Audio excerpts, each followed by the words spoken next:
This video is sponsored by Warpath, the free-to-play war strategy mobile game that combines real-time strategy with the real history of World War II. Breaking news: the world is at war once again, and we need you to take command and bring your leadership skills to real battles, like the landings at Normandy and the defense of Moscow. This is the most historically accurate war strategy game on mobile, and you'll need to make clever use of everything from small arms to tanks to warplanes to lead your side to victory. Thanks to the latest Warpath update, the battle in the skies is more important than ever. There are 42 new fighter and bomber units for you to use, which you can enhance and modify as you see fit to assert your air superiority over your forces. But most exciting of all is that Jean-Claude Van Damme has arrived in Warpath, and the action star has brought incredible rewards. Be sure to find him in-game to unlock your exclusive commanders and aircraft units. So what are you waiting for? Click on the link in the description to download Warpath for yourself. And make sure to use my code, since Infographics Show viewers also get a special gift that includes gold, oil, steel, and army experience worth $10 that you can use to gain an advantage in the coming war. World War II is undoubtedly the deadliest and most brutal conflict this world has ever seen. Even if massive battles with millions of casualties, genocide, and the mass suffering of hundreds of millions of people were not enough, there were various weapons employed by all sides that magnified the carnage by an immeasurable magnitude. Ethics aside, these weapons are included in this list due to their known ability to cause damage, with a list of theoretical weapons reserved for another time. What makes any particular one of these weapons so terrifying is either through the suffering they caused victims, their effectiveness on the battlefield, or their ability to defeat countermeasures. But without further ado, here are some of the most terrifying weapons of World War II. Kamikazes. As the war in the Pacific turned ever worse for Japan, they turned to increasingly desperate measures to stem the tide of the American Navy. Though all sides had undertaken suicide missions by individual pilots in the war to some extent, the Japanese were the ones to employ this horrifying tactic regularly. In October 1944, the American and Allied navies began to face an enemy deadlier than any other encountered before.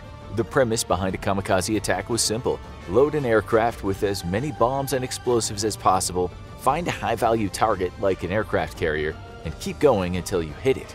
Though it might seem that kamikazes would have been easy to defeat, you would surely be mistaken.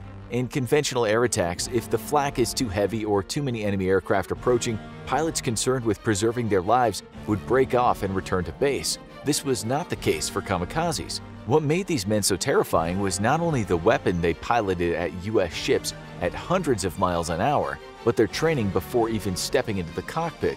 Though most of the early kamikazes were already experienced veterans, most of the ones that flew later on were raw recruits, receiving little flight training. These men instead went through intensive religious and ideological classes to further increase their conviction for the cause. That way, by the time they took off for that final time, they were more determined than ever to deliver their deadly payload. Even though the US did develop tactics such as increasing air patrols, building defense in depth with picket ships, and developing better time-delayed fuses, kamikaze attacks were still devastating. During their debut in the Pacific Theater, kamikazes obliterated an American task force, steaming for the Philippines, sinking 7 ships and damaging another 40. These attacks would continue with intensity through the Battle of Okinawa, which saw 36 ships sunk, 386 damaged, and almost 5,000 sailors killed, making it the deadliest battle of the war for the US Navy. The Shoe Mine 42. Mines are a great way to deter enemy movement or funnel them into areas where you could bring pre-planned fire on them. They're also an excellent delaying tactic since it forces an advancing enemy to slow down to carefully prod for these devices, since unlike most other mines, the Germans made these mines out of wood. As its name would imply, the Shoe Mine was an anti-personnel mine that the German army first developed in 1942. Due to the increasing number of ways to detect and destroy mines, they wanted something that Allied troops could not detect. Additionally, due to the wartime shortages of metal, the Germans wanted to conserve as much as possible. With millions of these mines being produced, the cost savings proved significant for the German war machine. But where the mine really paid off was the fear brought into the hearts of Allied soldiers, hoping not to step on them. The Shoe Mine was not designed to be an extremely large or complex mine. It was composed of a simple wooden box with a detonator and some explosives. Its primary purpose was to maim soldiers, and the war diaries and official records of Allied troops can attest to their effectiveness. Due to their small size and inability to be detected with a metal detector, the only surefire way to identify these little buggers would be to probe the ground with a knife or bayonet manually. However, such methods proved impractical when the Germans placed them on roads or other areas that Allied troops had to cross under fire. Not wanting to be defeated, some Allied troops came up with ingenious methods to defeat them. The British, for example, came up with an idea of placing a garden roller with metal spikes on the end of it. A brave volunteer would kit up in an early version of a bomb suit and roll this contraption across the battlefield. Whenever it hit a mine, it would blow up and the soldier would keep moving on to the next one.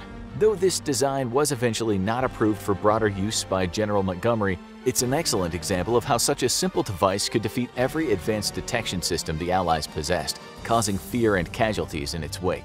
Despite lacking official bodies of research from contemporary accounts, troops noted that this mine, along with the vaunted MG-42 and Screaming Meanie Nebelwerfer guns, were chief among their least favorite things to encounter on the battlefield. U.S. submarines.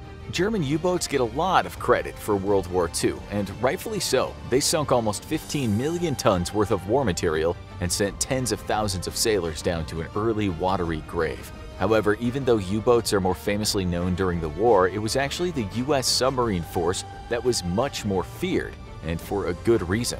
Immediately following the attack on Pearl Harbor, the first units that struck back were U.S. submarines. President Roosevelt ordered that a campaign of unrestricted submarine warfare would be brought against the Japanese, and the service gladly obliged the order. Pretty soon, without warning, Japanese naval and merchant vessels were being sent to the bottom at an alarming rate.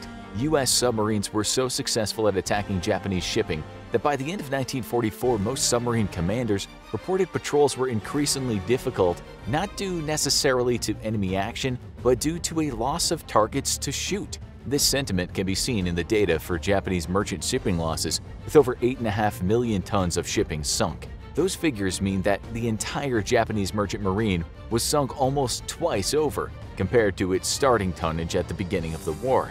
Not only did the Japanese Navy and merchant marines fear U.S. submarines, but also their army.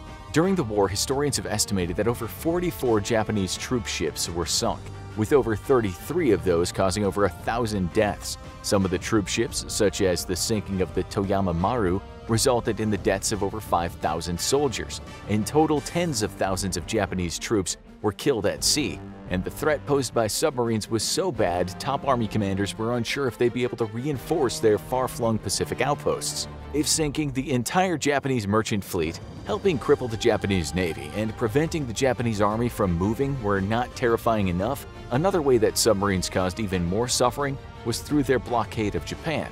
Since so many merchant ships were sunk and so many had to delay their journeys days or weeks to get into Japan, the civilian population suffered immensely. Because Japan is an island nation, it relies solely on imports of raw materials, food, and fuel from abroad to keep it going. However, because of the constant attacks by U.S. submarines, the Japanese war economy greatly suffered, and the blockade was the main cause for every type of shortage possible in Japan. U.S. commanders would remark after the war that U.S. submarines were the most critical weapon at disabling the Japanese economy and war effort. Sarin gas. While many people might be familiar with sarin gas from its use in modern-day war zones in the Middle East, the Germans actually invented it in 1938. During their research to design a better pesticide to kill weevils, German scientist Gerhard Schrader found it created a combination far too deadly for some afternoon gardening when he mixed phosphorus with cyanide. A loyal Nazi, Gerhard took his findings to the German military, who quickly embraced the concoction. After rigorous testing, the military produced around 30,000 tons of the stuff. The sarin gas was then weaponized by putting it on specially designed artillery shells that could hurl the deadly gas at advancing Allied troops. Despite having it available since the beginning of the war, and against his general's urgings to use it, Hitler probably made the only correct decision in his life by not employing the weapon. Though conspiracy theories abound as to why Hitler never used it, especially as he knew the war was lost and had nothing to lose, the matter is probably more pragmatic than someone would think. Many people claim that due to his survival of a poison gas attack in the First World War, he was scarred for life and refused to use it on other people. As anyone with any knowledge of the Holocaust would know, he had no problems using deadly cyanide against millions of victims. Rather, it's likely he believed that doing so would result in a massive retaliation against his military, which, especially with the war going on the way it was, it probably was something he didn't want to risk. For the Allies, it was definitely good that he never chose to employ sarin gas in combat. Sarin gas is a terrible chemical weapon and kills by essentially blocking the nerves in your muscles from speaking with your brain. As a result, you begin to convulse and essentially suffocate to death since your muscles need more oxygen than your body will provide. Additionally, it was in the Allies' favor since when the American and British troops captured stockpiles of the weapon at the end of the war, they had no idea what it even was, much less being able to provide effective countermeasures against it. So even though it never was employed in action, this weapon definitely ranks among the most terrifying weapons of the war due to its potential to be used. Unit 731 Biological Attacks. The human experiments and torturous murder of tens of thousands of prisoners are widely known and studied in this infamous weapons facility. Though Unit 731's main complex in northern China has garnered the most attention in Western literature, a little known yet even more terrifying aspect of its methods includes an organized biological weapons campaign designed to defeat the Chinese people. With the war in China raging for over 5 years by 1941, the Japanese army was looking for ways to turn the tide of the war and crush stubborn Chinese resistance facing them. By this time, the Japanese army had already proved that they viewed Chinese soldiers and civilians as less than human and would resort to any means necessary to defeat them.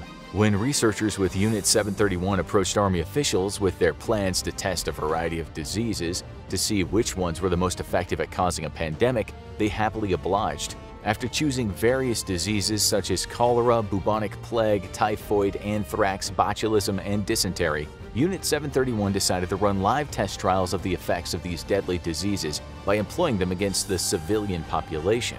Throughout the course of 1941, no fewer than 11 Chinese cities were devastated by these diseases, as they killed tens of thousands and sickened hundreds of thousands more, either through dropping specially made porcelain bombs, crop dusting with aircraft, poisoning water supplies, or purposefully infecting food and clothing headed towards civilian population centers. The Japanese scientists proved their ability to bring biological destruction against their enemies. The army was more than pleased with the results of these tests and soon ordered detachments of scientists and specially trained army personnel to be distributed throughout their forces in China to be used against the Chinese military as well. Though there were many such attacks throughout the war in China, perhaps one of the deadliest and most terrifying was the May 1942 biological attack on Baoshan.